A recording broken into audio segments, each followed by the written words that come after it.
Muy bien, mis hermanos amados, nuevamente, buenos días para todos. Hermanos, vamos a ir a la palabra del Señor.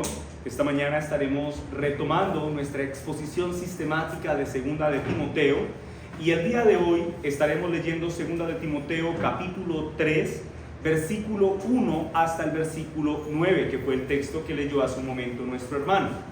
¿Estamos todos allí? Segunda de Timoteo, capítulo 3, versículo 1 al 9. Amén. Bendito sea el Señor. El título con el que he decidido encabezar este sermón es Tiempos peligrosos para la iglesia. Repito, tiempos peligrosos para la iglesia. Leamos la palabra del Señor.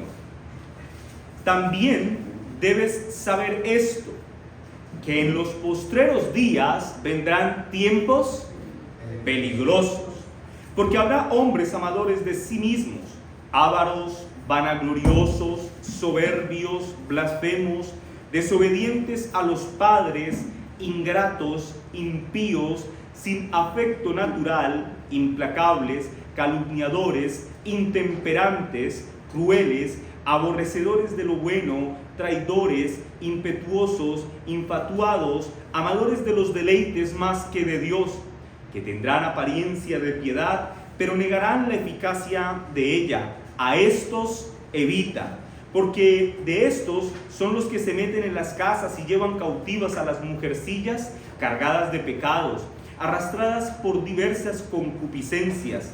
Estas siempre están aprendiendo y nunca pueden llegar al conocimiento de la verdad. Y de la manera que Janes y Jambres resistieron a Moisés, así también estos resisten a la verdad.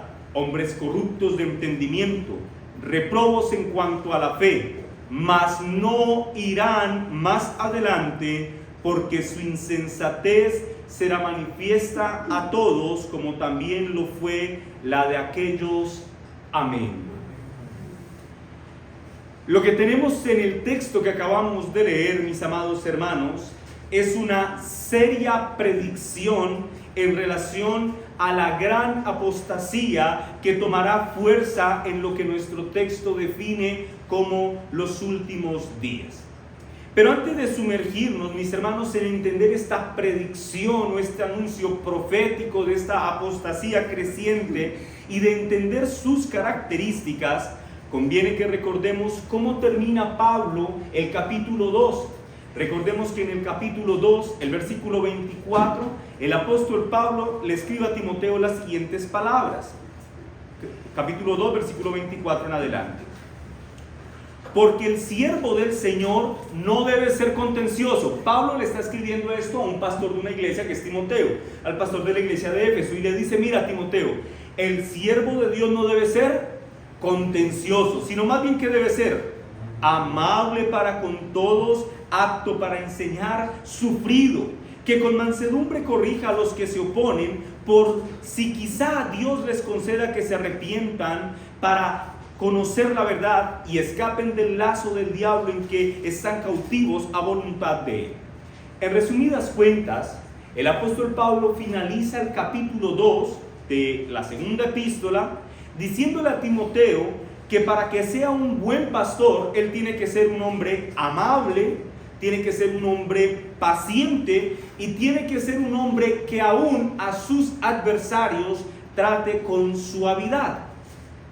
Pero en el capítulo 3, lo que hace Pablo es informarle que esa tarea de ser un hombre amable, paciente y de trato suave no será una tarea nada fácil de cumplir. Y no será fácil de cumplir porque dice Pablo que en los postreros días vendrán tiempos peligrosos y que estos tiempos peligrosos se materializarán por cuenta de las características pecaminosas que serán predominantes en el ser humano. Noten esto. Pablo dice, por favor no se distraigan, hermanos. Pablo dice: será difícil para cualquier pastor cumplir las características que se requirieron en el capítulo 2, porque en los postreros días serán tiempos peligrosos. ¿Y por qué serán peligrosos? Bueno, porque habrán hombres en los que predominarán características muy pecaminosas, como las que vemos en la lista que leímos hace un momento. En esencia, mis hermanos, lo que Pablo quiere advertir a Timoteo, y de paso a todos nosotros, es que en los postreros días, y ya veremos lo que eso significa, la iglesia de Cristo, escúcheme, tendrá que recibir sin sorpresa el ataque de los enemigos de la verdad, y en particular este texto nos advierte que los grandes enemigos de la verdad tendrán apariencia de piedad, es decir, que durante algún tiempo los enemigos de la verdad parecerán ser adeptos a la causa de Cristo. De hecho, mis hermanos, la verdad que expresa este texto nos permite entender cosas que pasan en nuestros días. Por ejemplo, en nuestros días es muy usual encontrar púlpitos, refiriéndome a iglesias en donde se predica, encontrar sermones o púlpitos con promesas rimbombantes de prosperidad, con promesas rimbombantes de bienestar terrenal, de vidas tranquilas y de estados de salud robustos. Pero lamentablemente, gracias a Dios, no en todos los púlpitos, pero lamentablemente, estos púlpitos que están llenos de estas promesas materialistas y terrenales, están tan saturados de esto que ya no tienen espacio para predicar la palabra de Dios. De hecho, se tiene tanto interés en exaltar al yo, al Dios yo, al hombre, que se ha abandonado completamente la figura del Dios de la Biblia, de aquel que ejerce poder y autoridad sobre su iglesia. Abundan en nuestros días los mensajes positivistas. Tú lo puedes lograr, tú vas a salir adelante. Pero en esa misma proporción en la que abundan los mensajes positivistas, escasean los mensajes de realismo bíblico. El resultado de esta tristísima situación, mis hermanos, es que hoy se tienen grandes auditorios llenos con personas que creen creer, pero que no creen en lo que deberían creer para ser salvos. Así que, mis hermanos, estamos frente a un grande problema. Ahora, teniendo en cuenta todo lo anterior, yo quiero que ustedes noten que en el texto que leímos, del versículo 1 hasta el versículo 9, el apóstol Pablo quiere que Timoteo esencialmente esté enterado de tres cosas, y son las cosas de las que nosotros también nos vamos a enterar en esta mañana. En términos generales, recuerden, Pablo le está diciendo, mira, los últimos días van a ser complicados, ¿sí? Los tiempos finales van a ser complicados. Para comunicarles esa verdad, Pablo dice tres cosas esencialmente. Primero, lo vemos en el versículo 1, y aquí lo que Pablo le dice es: debes tener una visión realista de los últimos tiempos. Una visión realista de los últimos tiempos. Lean conmigo el versículo 1 del capítulo 3. Dice la palabra del Señor: también debes saber esto, que en los postreros días vendrán ¿qué? Tiempos peligrosos. Lo primero que Pablo dice, mis hermanos, es muy sencillo de entender, y es que habrá un momento en el tiempo que se presentará un peligro más que evidente para la iglesia de Cristo. Ahora bien, ese periodo de tiempo al que Pablo define como los postreros días, ¿qué significa? Pablo dice, mira, los tiempos van a ser muy peligrosos. ¿Cuándo? Los postreros días. ¿Y qué significa eso, mis hermanos? Entender esto, y aquí voy a ser un poco técnico, es muy importante porque nos va a dar un entendimiento correcto de lo que eso significa para nosotros. Cuando la Biblia nos habla de postreros días, muchos suelen pensar que los postreros días, los últimos tiempos, son una época futura que está relacionada con el juicio divino de Dios, que esos son los postreros días. Esa forma de pensar hace que veamos ese aspecto de los últimos días o los postreros días como algo muy lejano a nosotros, como algo que le va a pasar a personas que van a vivir por allá 1000 o 2000 años después de nosotros. Sin embargo, mis hermanos, ustedes tienen que contextualizar lo que se está leyendo. Pablo, ¿a quién le está diciendo estas palabras? A Timoteo. Y Pablo se las está diciendo como algo sobre lo que él tiene que estar advertido, porque es algo con lo que él va a tener que luchar.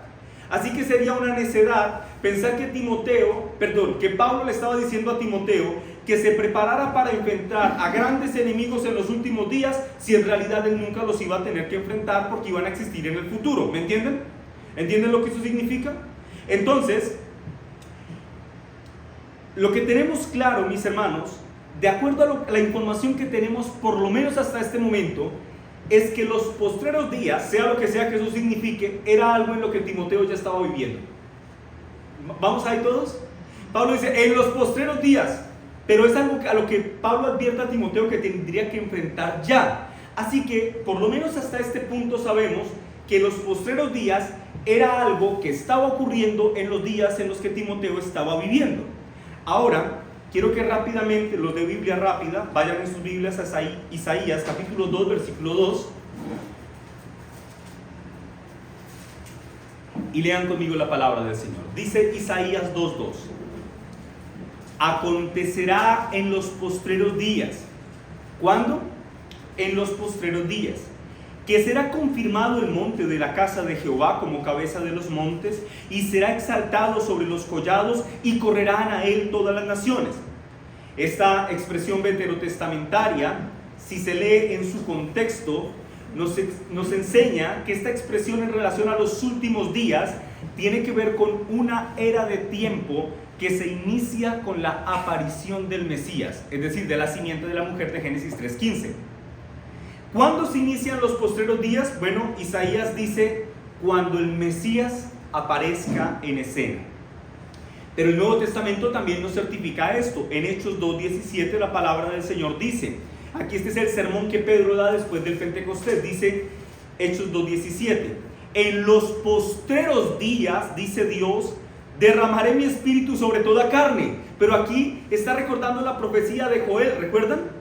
Que dice, y vuestros hijos y vuestras hijas profetizarán, y vuestros jóvenes verán visiones, y vuestros ancianos soñarán sueños. Y Pedro está diciendo esto después de algo que ha ocurrido. ¿Y qué fue lo que ocurrió?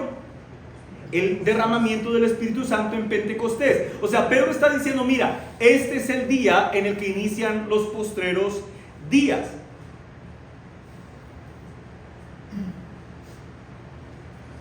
Y podríamos citar muchos textos más, mis hermanos, que nos indican que los postreros días tienen su origen o su inicio con la llegada del Mesías, y que nos anuncian en todo caso que no es un evento futuro o lejano de la era apostólica, y por lo tanto tampoco puede ser un evento lejano de nuestra propia época, sino que más bien es un evento que tiene su inicio con la primera venida de Cristo, y que por lógica ya podemos intuir cuál será su final. ¿Cuál es el final de los últimos tiempos?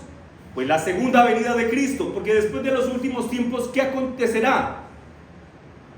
Pues entraremos en el estado eterno, así que ya no habrá más tiempo después de ese tiempo. ¿Me hago entender? Así que los últimos días, ¿cuándo inician? Cuando Cristo viene a la tierra, cuando se encarna, y cuando finalizan, cuando Él venga por segunda vez. Y cuando Cristo venga por segunda vez, ¿qué ocurrirá? Resucitarán todos los muertos, creyentes y no creyentes. Luego vendrá el juicio, y después del juicio el estado eterno. Para los creyentes, los cielos nuevos y las tierras nuevas. Y para los incrédulos, vivir eternamente en la presencia de la ira de Dios. Eso será lo que ocurrirá. Joel Beeke, comentando sobre lo que significan los últimos días, dice: los postreros días o últimos tiempos son una referencia a la presente era, a lo que nosotros estamos viviendo. No es algo que ocurrirá por allá en miles de millones de años, no. Nosotros vivimos en los últimos días, dice Vicky, una era que es inaugurada por la venida de Cristo en la carne y el derramamiento del Espíritu Santo en Pentecostés, y que tendrá su finalización con la segunda venida de Cristo.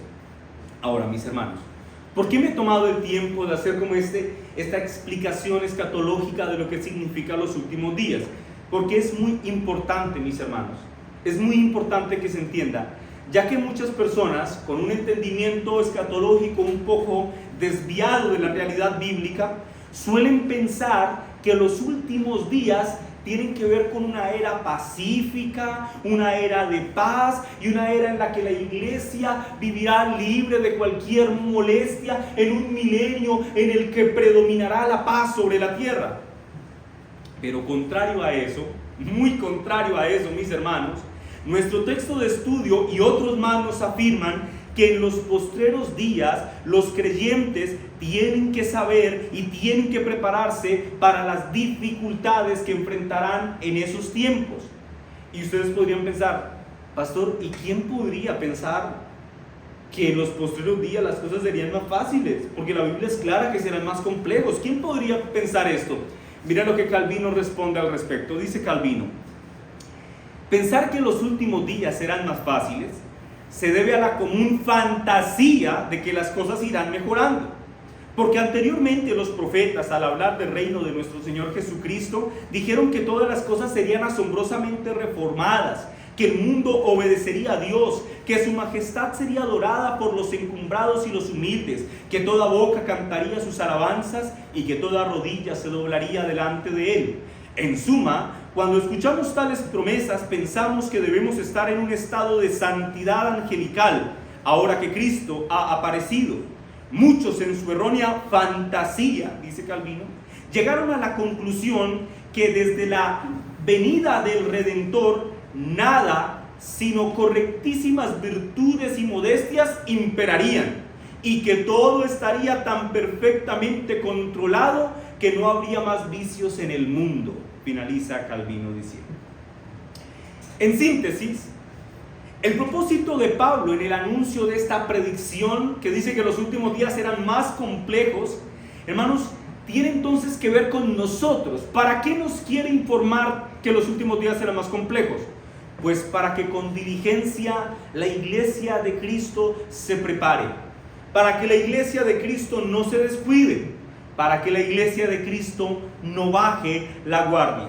El apóstol Pablo está informando que la iglesia de Cristo, desde la venida de Cristo y hasta su segunda venida, estará sujeta a grandes peligros, lo cual, si tenemos en cuenta que Pablo le está escribiendo a un pastor que es Timoteo, pues nos indica de manera particular a los pastores o a quienes aspiran a servir al Señor en el ministerio, que deben caminar con extraordinaria fidelidad, diligencia, vigilancia, prudencia e infatigable constancia en los caminos del Señor.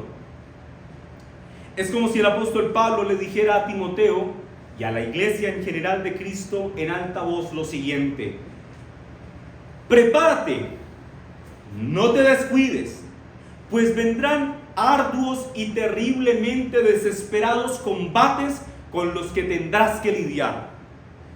Aplicado a nosotros, esta profecía nos recuerda que como creyentes del siglo XXI tenemos el deber particular de luchar valientemente contra aquellas formas de doctrina que son tan contrarias a la palabra del Señor. ¿Qué es lo que impera en las iglesias en nuestros días? El subjetivismo. ¿Y qué enseña el subjetivismo en nuestros días? Que todo el mundo, que no hay verdades absolutas y que todo el mundo tiene su propia verdad. En esencia, lo que hace el subjetivismo, mis hermanos, es tratar de quitar a Dios del trono, al Dios de gloria. Quieren quitarlo del trono y en lugar de Dios poner a un Dios con D minúscula que es un usurpador, y es el Dios del yo. El yo debo tener mi propia razón. Las cosas deben hacerse como a mí me gusta, como yo creo que deben hacerse. En esta lucha, mis hermanos, por la verdad, la iglesia también tiene que enfrentarse a otro gran enemigo en nuestros días, y es el misticismo.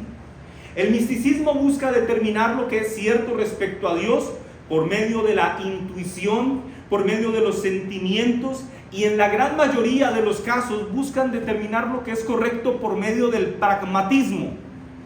¿El pragmatismo qué es? Que lo que produce los resultados que queremos, eso es lo que debemos hacer. O queremos un auditorio lleno, bueno, ofrezcamos luces, cámaras, acción y cámara de humo. O eso atrae a personas. Eso funciona, así que debemos hacerlo. Es contrario a la palabra del Señor, estos elementos que quitan los ojos de sus asistentes de la gloria de Dios y la ponen en el espectáculo. Sí, es contrario, pero funciona. Entonces dicen, hagámoslos. Contra estas formas de pensamiento, contrario a la palabra de Dios, la iglesia tiene que luchar. La lucha, mis hermanos, es una lucha que no debemos dar con gritos y patadas. Es una lucha, queridos hermanos, que tenemos que dar con la Biblia en la mano y con la Biblia en el corazón. En otras palabras, una lucha por la verdad del Evangelio es una lucha que la iglesia tiene que dar con un conocimiento profundo de la palabra de Dios. En otras palabras, la iglesia de Cristo tiene que estudiar, tiene que conocer sus Biblias, tiene que conocer la palabra de Dios. ¿Por qué? Porque los tiempos postreros serán tiempos peligrosos y la iglesia tiene que caracterizarse por tener un conocimiento profundo de las Sagradas Escrituras. Todo lo anterior sirve naturalmente para desmontar la necia idea que algunos charlatanes de la religión quieren promover en nuestros días. Tan miserables son las promesas que promueven, que son abiertamente contrarias a la palabra de Dios. Incluso hasta titulan sus nombres con el siguiente título: Tu mejor vida ahora. ¿Esta es nuestra mejor vida? Mis hermanos, desde luego que no. Nuestra mejor vida inicia cuando empezamos a vivir en la presencia del Señor. Ya sea que hayamos muerto en Cristo o que Él venga por nosotros, ese será el mejor momento de nuestra vida. La palabra del Señor nos enseña que en la consumación de los tiempos, esa será nuestra mejor vida. Pero hasta que eso ocurra, hasta que muramos o Cristo regrese, tú y yo, creyente, pertenecemos a lo que podemos definir como la iglesia militante de Cristo.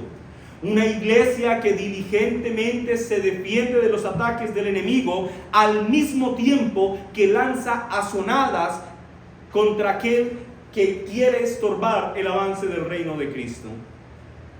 Y ya que estamos en esta recia batalla contra Satanás y sus representantes, escúchenme, los servidores de Cristo, hermanos, escuchen con mucha atención esto. Un servidor de Cristo no tiene tiempo para la ociosidad y para el reposo. No hay tal cosa para el servidor de Cristo. Tales placeres como el reposo pueden ser legítimos para muchos hombres, pero si ese placer te impide crecer en el conocimiento del Señor, entonces ya es un placer ilegítimo. ¿Me hago entender? Si lo que estás, pastor, ¿ver un partido de fútbol me es ilegítimo? Desde luego que no. Desde luego que no. Ahora, si ese escenario promueve la impiedad en tu vida, entonces ya es ilegítimo para ti. Para el que no, no. Pero si para ti es una dificultad, entonces para ti sí. Ese es el primer punto. Un realismo, una visión realista de los últimos días. ¿Cuándo ocurren los últimos días? ¿En 10,000 años? No. ¿Vivimos en los últimos días? Sí, ya estamos viviendo en ellos. Desde la primera venida de Cristo y hasta su segunda venida. Ahora, en segundo lugar, Pablo advierte a Timoteo de que debe apartarse a como dé lugar de los que hacen que los tiempos sean peligrosos. Apártate de aquellos que hacen que los tiempos sean peligrosos.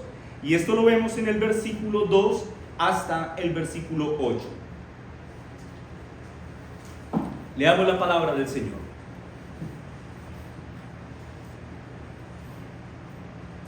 Porque habrán hombres amadores de sí mismos. Noten que ahora Pablo va a definir por qué los tiempos son peligrosos. ¿Por qué? Porque habrá hombres, y estos hombres tienen unas características. Dice que son amadores de sí mismos, ávaros, vanagloriosos, soberbios, blasfemos, desobedientes a los padres, ingratos, impíos, sin afecto natural, implacables, calumniadores, intemperantes, crueles, aborrecedores de los buenos, traidores, impetuosos, infatuados, amadores de los deleites más que de Dios. Y de esos hombres, dice en el versículo 5, tendrán apariencia de piedad, pero negarán la eficacia de ella. ¿A estos qué? Evita, apártate de ellos. Luego en el versículo 6 hasta el 8 le dirá ¿qué hacen estos hombres? Dice, porque de estos son los que se meten en las casas y llevan cautivas a las mujercillas cargadas de pecados, arrastradas por diversas concupiscencias. Estas siempre están aprendiendo y nunca pueden llegar al conocimiento de la verdad. Y de la manera que Janes y Jambres resistieron a Moisés, así también estos resisten a la verdad, hombres corruptos de entendimiento, reprobos en cuanto a la fe. Noten esto. Entonces, ¿qué tenemos en este extenso texto? Pablo agrega el por qué los tiempos serán peligrosos. En el versículo 2 hasta el versículo 4, él dice que los tiempos serán peligrosos por personas que tienen ciertas características, y él hace una lista de esas características. Luego, en el versículo 5, Pablo dice: aléjate de las personas que puedan ser de alguna manera parametrizadas o caracterizadas en la lista que di anteriormente. Si tú conoces a alguien con estas características, Pablo dice: evítalo, aléjate de él. Y luego, en el versículo 6 hasta el versículo 8, Pablo da una descripción detallada de cómo es que estos hombres proceden para cautivar a incautos. Lo primero que quiero mencionar es esto. Pablo dice: porque habrá hombres. Y aquí quiero hacer una aclaración, hermanos. Cuando Pablo dice hombres, no se está refiriendo exclusivamente al género masculino. Es una expresión para decir la humanidad, la gente. Bueno, lo que quiero resaltar aquí, mis hermanos, es lo siguiente. Pablo, en la primera sección, explica por qué los últimos tiempos serán onerosos o peligrosos. Y noten que Pablo dice, no, voy a decirlo así, Pablo no dice que los tiempos serán peligrosos por cuenta de las guerras. Pablo no dice que los tiempos serán peligrosos por cuenta de las enfermedades o por cuenta de una plaga mortífera. No, Pablo nos dice en su profecía, que recibe por inspiración del Espíritu Santo, él nos dice que los tiempos serán peligrosos porque estarán directamente ligados a las malvadas y perversas acciones de los hombres. ¿Me entienden? No es porque haya guerras, no es porque haya pandemias. Los tiempos serán peligrosos por causa de los pecados de los hombres. Y para describir lo peligrosos de estos tiempos, el apóstol Pablo hace una lista de por lo menos 18 características que representan a los hombres que hacen que los tiempos sean peligrosos. Y mis hermanos, yo pienso que en la lectura natural del texto todos entienden lo que significa cada cosa que está allí. Impíos, aborrecedores de lo bueno, desobedientes a los padres, rebeldes. ¿Todos entienden qué significan esas cosas? Así que, hermanos, yo no voy a tomar tiempo del sermón para explicar cada uno de estos detalles, porque creo que todos entienden lo que esto significa. Sin embargo, sí quiero resaltar uno o dos detalles de la lista, y es cómo inicia la lista y cómo termina. Y esencialmente la lista inicia y termina diciendo que estos hombres son amadores de sí mismos. Es decir, tienen una clase de amor egoísta que, si ustedes lo piensan bien, es la fuente de la que emanan el resto de características pecaminosas que Pablo cita en la lista. Es porque se aman a sí mismos, que son aborrecedores de lo bueno, que son crueles, que son déspotas, que son blasfemos, que aborrecen la autoridad de sus padres, que son rebeldes. ¿Por qué? Porque son amadores de sí mismo. El que se ama a sí mismo se presenta con un aire o una posición de superioridad en todo, siendo la superioridad sobre los demás una marca distintiva de una conducta de desprecio. Fácilmente podemos entender por qué Pablo los define como crueles y como déspotas. Estos hombres que se aman a sí mismos son ávaros, son traicioneros, son dados a la ira, son dados a la insubordinación a sus padres y en general a cualquier tipo de autoridad. Por tanto, el hombre que se ama a sí mismo, Pablo dice, está dispuesto a desechar o descuidar todo lo que es bueno. Ahora bien, la razón por la que Pablo nos da una lista tan detallada de estos hombres tiene un propósito, mis hermanos. O sea, no es una lista porque sí. ¿Por qué Pablo nos da una lista tan detallada? Para que nosotros, la iglesia de Cristo, al leer esta lista, pueda identificar con facilidad a un falso maestro o a un falso cristiano. ¿Me hago entender? Si un hombre que se dice creyente, si un hombre que se dice pastor, puede encajar en los criterios de esta lista, Pablo dice, mira, lejos de ser un hermano en la fe, en realidad es uno de esos que hace que estos tiempos sean peligrosos. ¿Y qué tienes que hacer respecto a ellos? Pablo dice en el versículo 5, evítalos, aléjate de ellos. Y este punto de la exposición, mis hermanos, me obliga a decir lo siguiente: aquellos a quienes Pablo se está refiriendo como los que harán que los tiempos sean peligrosos, mis hermanos, noten que no son enemigos externos. No son personas que estén en abierta y franca oposición contra la iglesia de Cristo y contra sus ministros. No, se trata de enemigos internos. Por eso en el versículo 5 Pablo dice: ellos tendrán apariencia de piedad, es decir, parecerán ser hermanos. De alguna forma parecerán ser buenas personas, pero en definitivas cuentas, lo único que están buscando es reconocimiento para sí mismos, alabanza para sí mismo y el afecto de la iglesia para sí mismos antes que para Cristo. Y por cuenta de esto, estos hombres perversos están dispuestos a llevar cautivos, como si se tratara de un botín de guerra, a aquellos que estén dispuestos a escucharlos. Ellos quieren que les aplaudan y van a cautivar, van a llevar consigo a todos los que estén dispuestos a aplaudirles. Y alguien podría preguntarse lo siguiente: pastor, yo entiendo lo que usted está diciendo, pero lo que no entiendo es cómo Dios, si es bueno, puede permitir que esa clase de enemigos surja de entre nosotros, porque son más difíciles de identificar. ¿Por qué no solamente tenemos que luchar con los enemigos de afuera, sino que ahora también tenemos que estar advertidos con que habrá enemigos internos? ¿Sabes por qué Dios lo permite? Porque Dios ama a su iglesia. ¿Y cómo tiene que ver el amor con los falsos maestros? Porque, mis hermanos, a través de los falsos maestros y de los tiempos difíciles que promueven los falsos maestros, Dios prueba a su iglesia y la purifica, y por medio de esta prueba la depura. En otras palabras, mis hermanos, un falso maestro es un medio que Dios usa usualmente para depurar a su iglesia y entonces poner en evidencia a un gran número de falsos cristianos. Calvino dice: así que en el día presente muchos a quienes justamente aborrecemos están mezclados entre nosotros. Aprendamos pues a gemir pacientemente bajo esa carga cuando se nos informa que esta es la suerte de la iglesia cristiana. En otras palabras, mis hermanos, que nadie se sorprenda el hecho de que el Señor permita que en su iglesia hayan falsos maestros, pues los falsos maestros son una manifestación de juicio para el falso cristiano y una manifestación de misericordia para el verdadero cristiano, pues Dios purifica a su iglesia de esta manera. Ahora bien, ¿qué se debe hacer respecto a estos hombres? Una vez identificados, ¿qué se debe hacer?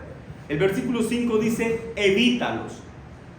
Evita a estos charlatanes de la religión que están preocupados por la apariencia externa.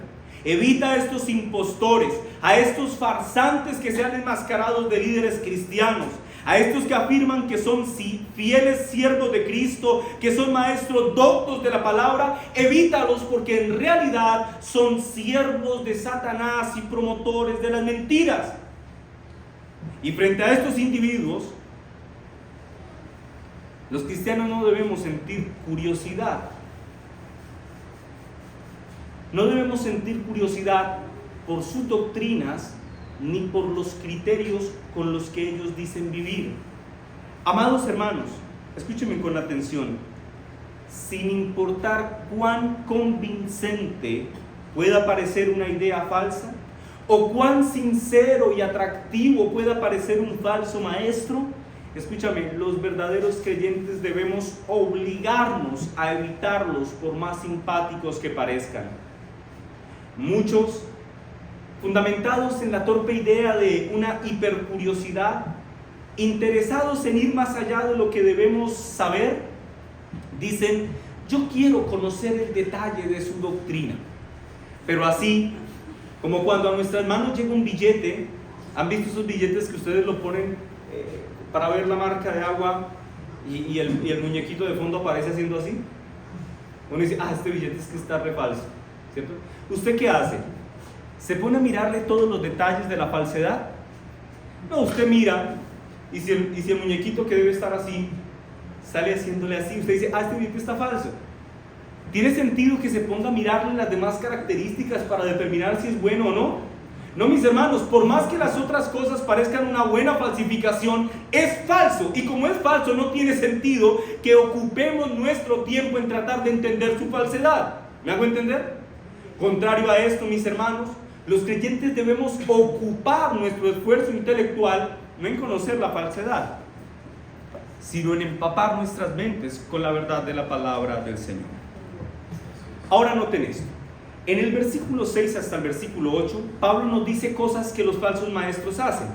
Y nos dice que estos charlatanes de la religión capturan a los débiles y al mismo tiempo se oponen a la verdad y a los ministros de la verdad de Cristo. Mira lo que dice el texto. Dice, se meten en las casas y se llevan cautivas ¿a quiénes? Noten que no dice mujeres. ¿Qué dice? Esta expresión, mis hermanos, mujercillas, en el original tiene un sentido despectivo. Algo así como mujeres ingenuas o como mujeres tontas que están voluntariamente dispuestas a dejarse engañar. Y Pablo dice, ellos se meten en las casas, que es una idea como de entrar sigilosamente. Se meten en la casa ¿de quién? De aquellos que están dispuestos a dejarse engañar. Ahora, la posible razón por la que Pablo dice mujercilla, cita el ejemplo de las mujeres para representar a los más vulnerables, es porque quizá Pablo, mientras está escribiendo esto, tiene en su mente los eventos de la caída en Génesis capítulo 3. ¿A quién seduce primero Satanás? A Eva. Así que por cuenta de esto es posible que Pablo esté diciendo, mira, las mujercillas. Ahora bien, aquí hay una aclaración importante que hacer. Algunos, al leer este texto y conociendo que Pablo ha utilizado una expresión despectiva, que quieren decir que Pablo aborrece a las mujeres. Mis hermanos, pero esto no es lo que está sugiriendo el texto. De hecho, si ustedes son lectores cuidadosos de los escritos del apóstol Pablo, notarán que el apóstol tiene un elevado concepto de las mujeres nobles y que ponen al servicio de Cristo sus talentos. Así que en realidad esto no es una referencia despectiva hacia las mujeres, sino que es una referencia de los más vulnerables que son fácilmente representados por aquellas mujeres a las que los falsos maestros engañan. De hecho, esta referencia de mujercillas puede justificarse muy fácilmente con una observación empírica en nuestros días. Piensen por ejemplo en esto. Piensen en cualquier secta que ustedes conozcan. ¿Ya la pensaron? Listo. ¿Quiénes son la mayoría de congregantes de estas sectas? ¿Hombres o mujeres? Mujeres en la gran mayoría de casos. Ahora bien, de estas mujeres, y esto es bien importante resaltarlo, el texto no dice que son pobrecillas mujeres inocentes. Dice que ellas están como cargadas ¿de qué? De pecados, y además de eso están arrastradas por diversas concupiscencias. Es decir, hermanos, aquí el texto no nos está hablando de un victimario que es el falso maestro y de una víctima. No, el texto, mis hermanos, nos está hablando de un victimario y de una cómplice. ¿Sí me hago entender? Son mujeres que están dispuestas a aceptar la falsedad del falso maestro. Pero también nos dice de estas mujeres que ellas siempre están aprendiendo y nunca llegan al conocimiento de la verdad. Que es una forma de decirnos, mira, son ese tipo de personas que son curiosas y toman de aquí y de allá.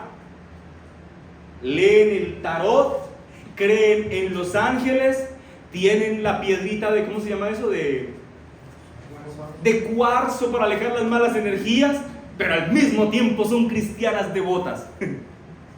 Creen en todo de un poquito, pero en realidad Pablo dice, no saben nada de la verdad. ¿Por qué? Porque lo que creen saber se fundamenta en falsedades y por tanto lo que han concluido que saben no es cierto, porque no se fundamenta en la bendita palabra del Señor, en un conocimiento profundo de la palabra de Dios. Ahora noten esto. En el versículo 8 pasa algo curioso.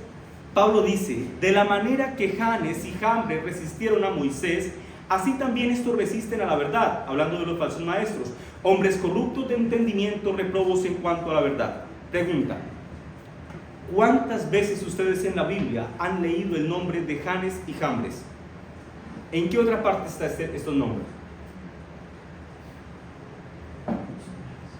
En ninguna parte. En ninguna parte. No tenemos ni idea, por lo menos solo con la contextualización bíblica, de quiénes son estos hombres. Pero antes de hablar de ellos, quiero que noten esto. Lo que nos está diciendo Pablo aquí es que los falsos maestros resisten la verdad, como Janes y Jambres. Ya vamos a hablar de ellos. Pero esa resistencia a la verdad nos comunica el hecho de que los falsos maestros no se dan por vencidos fácilmente. Es decir, un falso maestro hará todo lo que esté en su alcance para que el reino de Cristo no avance. Y por eso se opondrán a los ministros de Cristo.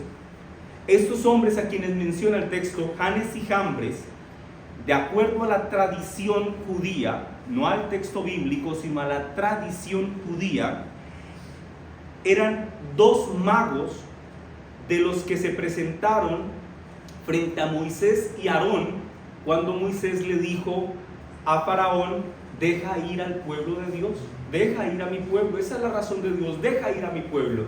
Y recuerda que ellos hacen milagros y luego los magos egipcios hacen como una imitación de estos milagros. La tradición judía dice que dos de esos magos se llamaban Janes y Jambres. ¿Por qué el Señor, en este punto de la historia de la redención, tantos siglos después, dice que en realidad estos dos hombres sí se llamaban así como la tradición permitió que se les llamara? Ahora, sabemos que así se llamaban así porque están en la Biblia, palabra inspirada de Dios. Pero ¿por qué tanto tiempo después supimos el nombre de ellos? ¿O para qué? ¿Cuál era el propósito de Dios en hacernos recordar el nombre de ellos? Eso lo vamos a ver en la última aplicación de este sermón. Tengan eso en mente, el por qué Dios nos recordó los nombres de ellos. Pero pasemos al tercer punto y último punto del sermón. Versículo 9.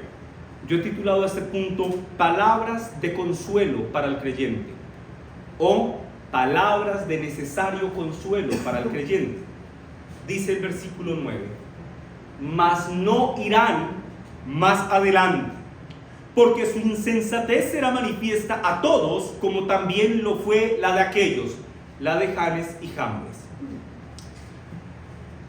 Noten esto, mis hermanos. Pablo ha advertido que los últimos tiempos serán, ¿cómo? Peligrosos. Y ha advertido que serán peligrosos por cuenta de hombres pecaminosos. Y nos ha dicho cosas que ellos harán. Cautivarán a los más débiles y se opondrán a la verdad y a los ministros de la verdad.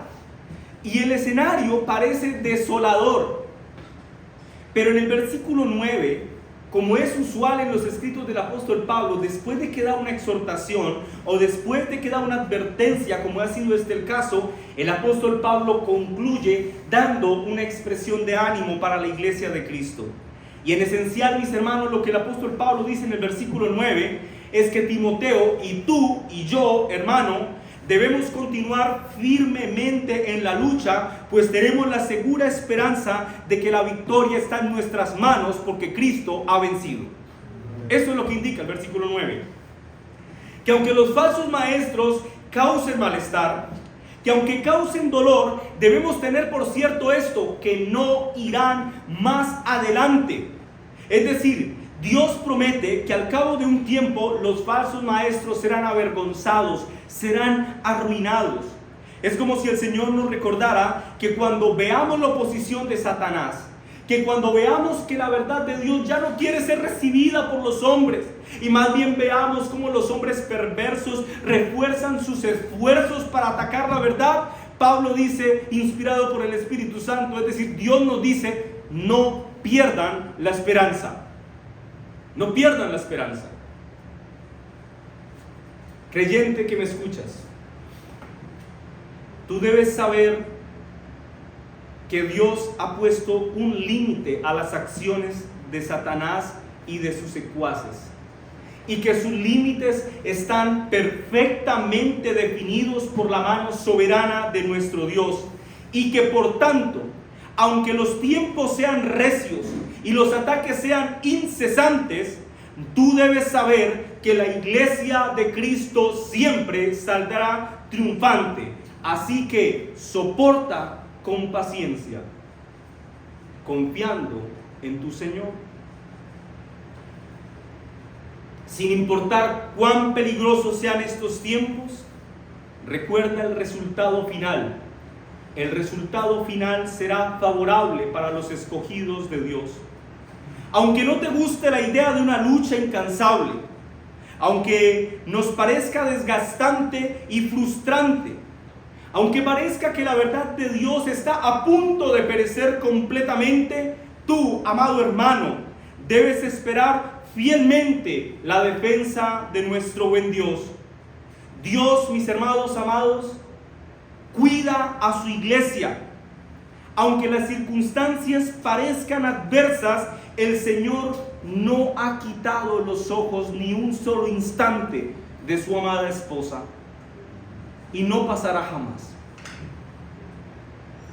Si eso hubiese sido así, si Dios durante un pequeño momento hubiese quitado los ojos de su esposa habría muerto. Pero la razón por la que la iglesia se ha preservado en los últimos tiempos, desde la primera venida de Cristo que inician, es porque la mano de Dios la ha sostenido y sus ojos amorosos han estado sobre ella durante todos estos siglos. El texto dice que la insensatez de los falsos maestros tarde o temprano será obvia a todos. Pero a todos significa a todos los hombres. ¿Todos los hombres los identificarán como falsos maestros? No, porque si no, no tendrían seguidores. La expresión que será manifiesta a todos del versículo 9 es una referencia a que será manifiesta a todo el pueblo de Dios. Toda la iglesia de Cristo será guardada por Cristo porque podrá identificar a los falsos maestros. De manera tal que quienes se dejan seducir por los engaños y cantos de sirena de los falsos maestros dan una evidencia de no ser parte de la iglesia de Cristo. Cristiano que me escucha, cristiano que me escuchas, vivimos en tiempos peligrosos y en la medida que la lucha espiritual está aquí presente, tú debes saber que no estás exento de ella. Tú no estás exento de los peligros. Tú no puedes hacer tal cosa como embadurnarte de la sangre de Cristo para librarte de las aflicciones del presente tiempo peligroso. Mi hermano, lo que promete la palabra es que tú y yo viviremos en tiempos peligrosos hasta que Cristo venga por su iglesia. Por esa razón, como vivimos en estos tiempos de los que no podemos salirnos, conviene que ruegues al Señor para que te dé un correcto entendimiento de su palabra. Conviene que ruegues al Señor para que tu criterio siga el ejemplo de aquellos hermanos de Berea que eran temerosos del Señor y examinaban la predicación de Pablo y Bernabé no a la luz de sus sentimientos, no a la luz de sus emociones o a la luz del pragmatismo. No, analizaron el sermón de Pablo y Silas de acuerdo a ¿qué? A la bendita palabra de Dios. En Hechos capítulo 17 versículo 11 se nos dice que ellos recibieron con toda solicitud la palabra, pero examinaban cuidadosamente las escrituras para ver si estas cosas que predicaban Pablo y Silas eran ciertas. Así es como la iglesia de Cristo debe aceptar a sus ministros, analizando a la luz de las escrituras si lo que sus ministros dicen es cierto o no. Así que hermano que me escuchas en esta mañana de domingo, yo espero que tú puedas cobrar fuerzas y ánimo en el Señor al saber que aunque vivimos en un campo de batalla, tú y yo no fuimos dejados a nuestra suerte en medio de esta lucha que se intensifica. Tú debes recordar que la justicia de Cristo será nuestra protección contra los falsos maestros y contra sus falsas enseñanzas. Por lo tanto, si la justicia de Cristo es nuestra protección, tú debes aprender a ser paciente y a confiar en tu bendito Salvador, pues debes saber que el resultado final que espera para aquellos que confían fielmente en Cristo es un resultado seguro.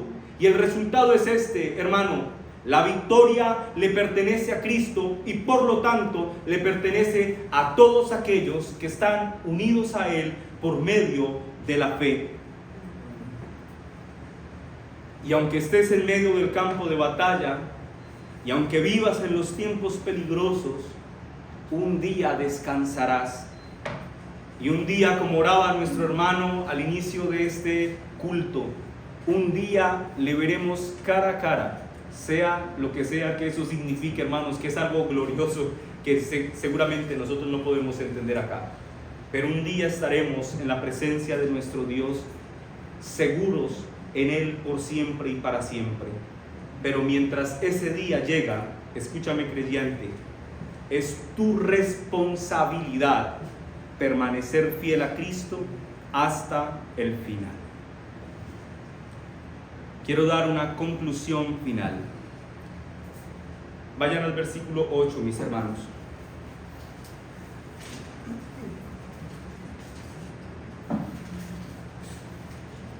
Dice: y de la manera que Janes y Jambres resistieron a Moisés, así también estos, refiriéndose a los falsos maestros, resisten a la verdad, hombres corruptos de entendimiento, reprobos en cuanto a la fe. Pablo, que era un gran conocedor de la tradición judía, cita el nombre de Janes y Jambres, teniendo en cuenta lo que la Biblia narra en Éxodo capítulo 5, versículo 1, donde Moisés le dice a Faraón: deja ir a mi pueblo. Y la historia de redención nos dice que después de esta advertencia que Moisés le hace a Faraón, dice que Moisés realizó grandes milagros que certificaban que Moisés estaba siendo respaldado por Dios. Pero luego en el capítulo 7 de Éxodo se nos dice que Faraón trajo a magos y que estos magos imitaron los milagros que Faraón había hecho. ¿Recuerdan la escena de las serpientes? Y que ellos hicieron serpientes con sus varas. Y luego Moisés, ¿qué hizo? Tiró su vara. ¿Y qué hizo su serpiente? Se convirtió en serpiente. ¿Y qué pasó con la serpiente de Moisés? Se comió a las serpientes de los magos. Bueno, la tradición judía dice que Janes y Jambres no eran los únicos magos, pero eran los dos representantes de los magos, eran como los líderes, los caudillos de los magos, y son presentados dentro de la tradición judía algo así como la antítesis de Moisés, Aarón, Janes, Jambres. ¿Sí lo entienden? Como la antítesis de ellos dos. Del original en el arameo, Janes puede traducirse como el que seduce y Jambres como aquel hombre que hace rebelión. De por sí el significado de los nombres de estos dos individuos ya nos dice mucho. Ahora, la mención que se hace de estos dos magos egipcios, cuyos nombres en la Biblia no habían sido revelados hasta ahora, nos recuerda algo importante, mis hermanos. Primero,